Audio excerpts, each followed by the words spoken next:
Okay, welcome back. Now in this tutorial, I'm going to be showing you about what I talked about earlier about the select and mask. Now let's say we want to remove the background from this image. The first thing I'll do is I'll unlock this background. Okay, and I want to remove this background from this image. There are great tools to do that.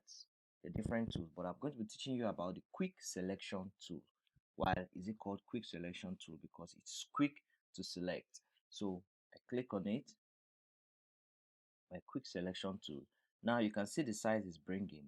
You can go up here and click any size to click any size you want. I can go and make it bigger. Okay, let me make it very big so you see, make it bigger, or I can go and drag this to be smaller. So it just depends on how you want to drag your own, or you can go ahead and use or you can go ahead and use the rectangular braces.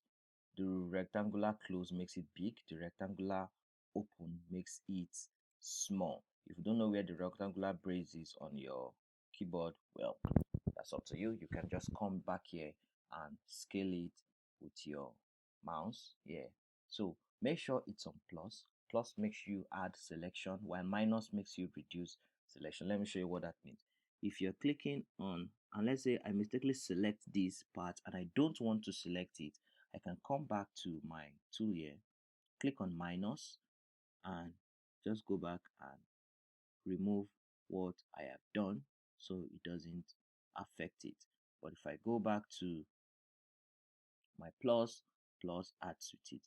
So let's say I just go ahead and see it's trying to select, it's trying to select. So what the quick selection tool does is it tries to look for where the edges are and where there are no other detection of an edge, and it tries to select that part out. Okay, so while I have this, and make sure everything is selected, you can go back and make sure these tiny edges are selected also as you did that. And now, instead of just deleting the background and going and dragging it just like we used to do when we want to copy and max out, because we can discover that later on we may want to still use the background or something, we just want to touch the edges, we don't want to actually make any change to the image, you don't want to spoil the image, you just want to use a portion of it. You can go ahead and click on something called layer max down here. There is this symbol here, click on it, and what does it do? It selects out what you have been selected. If we zoom in, we can see the edges at the end, and we can come to our properties for max and we can add a feather. What the feather does is it tries to add a shadow to the edges to make it look like it smoothens it out. But well, why that may not work, you can come and click on your select and max here. Select and max here is showing you that, oh, this is what you have selected and this is how it is. So you can come and do some things. I think I like, let me put it on, let me put it on, okay, on black would not show, okay, no, on white, okay, I think on white will be better for us to see the edge. Or we can just make it on red, but on red will not give us, let's put it on white. Okay, so there are a lot of things we can do to this. We can make the opacity 100% so that we can exactly see what we are doing. So the first thing, we have a lot of different things we can do here, right? And we can come and we can show original to switch between seeing what we are doing and what we have done.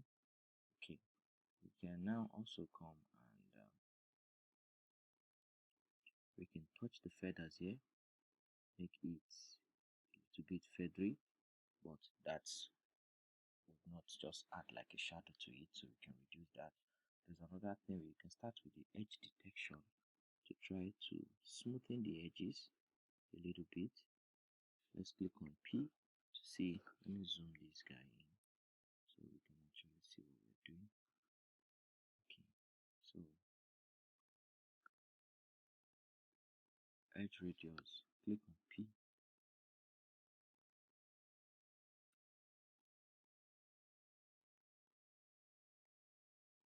Click on P to see the difference and to bring it back.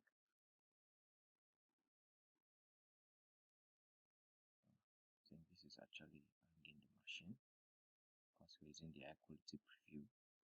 We can reduce the high quality preview.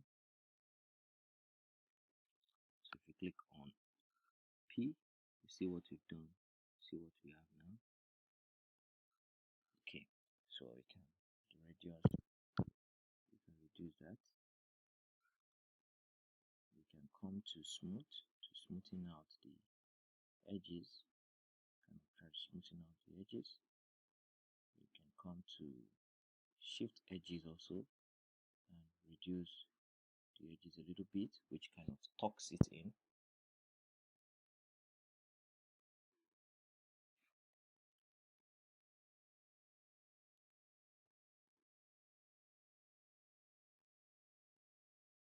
See that it's pretty much smooth, more than we want. If you want to do your own, you can take your time to do it as many times. So don't forget, you can introduce the radius to give it a smart radius also if you want. You can make it smoothing the edges. Try to smooth it, then you can shift the edges front or back. If you move it backward, it helps to like shrinking the edges in between. And you can output it to layer mask, and when you are done, you can click on OK, and that makes your image smooth for you. If you go ahead and increase it, you see that the image is better than when it was selected.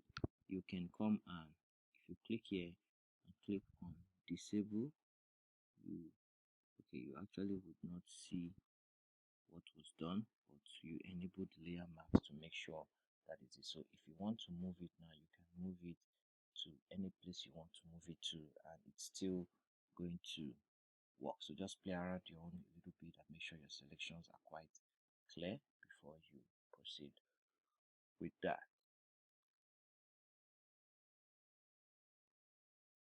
So having done that now, it can now be applied to other things. So we have this graphics design. I want to add, let's go ahead and quit this, guys. Don't save. So we have space. Let's go ahead and quit this. Don't save also. Don't save. Or you can just choose to save it, but me I don't want to save it. So we can come here using our move tool, drag it up and drag it into this. Zoom in. Let's go ahead and resize this.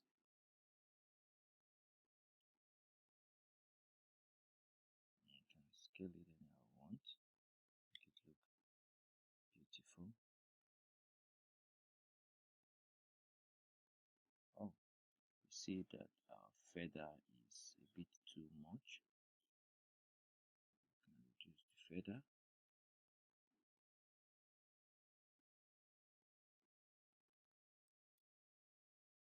Right, then we can just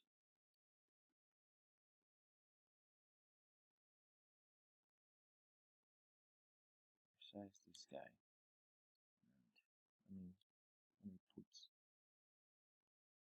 I'm going to do this like this.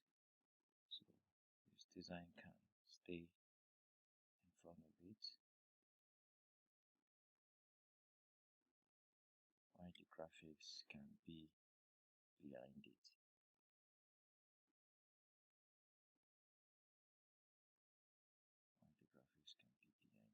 Just to add a design feel to it. For this other edge also,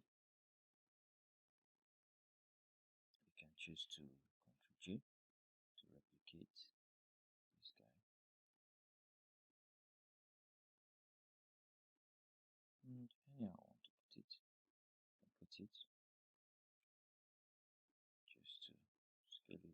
bigger.